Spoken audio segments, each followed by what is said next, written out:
Praise the lord.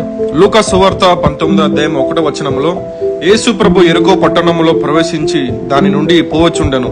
ఇదిగో సుంకపు గుత్తదారు ధనవంతుడైన జక్కయ్య అనే పేరుగల ఒకడు యేసు ఎవరో అని చూడగోరెను.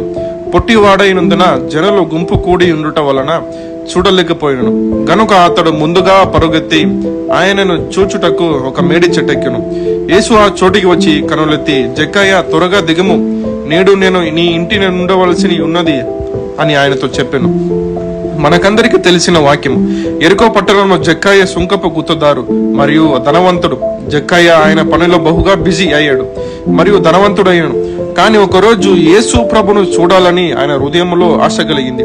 యేసు ఎవరో అని చూడగోరెను.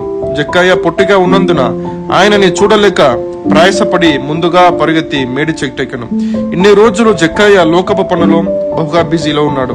ఎప్పుడు ఆయన హృదయంలో దేవుని చూడాలని ప్రయాసముతో అంతమంది ఉన్నా కూడా ఈ రోజు దేవుని ఎలాగైనా చూడాలని ఆశ కలిగి ఉండెను.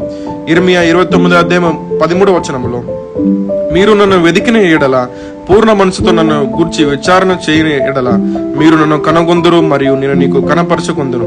యేసు ప్రభు ఎన్నిసార్లు యెరికో పట్టణం నుండి వెళ్ళినా జక్కయ్య కన్నులు ఆయన చేసే పనులో మరియు లోకపు కార్యముల మీద ఉన్నప్పుడు ఆయనని కనుగొనలేదు. దేవుడు అంతర్యములను చూసే దేవుడు.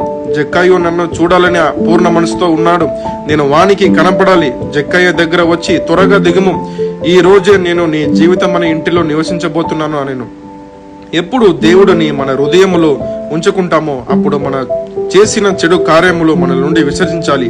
జక్కయ్య, ఇదిగో ప్రభువా, నా ఆస్తిలో సగం బీదలకిస్తాను, నేను అన్యాయముగా తీసుకుని ఉంటే 4 వంతులు మరలా చెల్లింతును అనగా యేసు ప్రభు నేడే ఈ ఇంటికి రక్షణ వచ్చిందని చెప్పాను.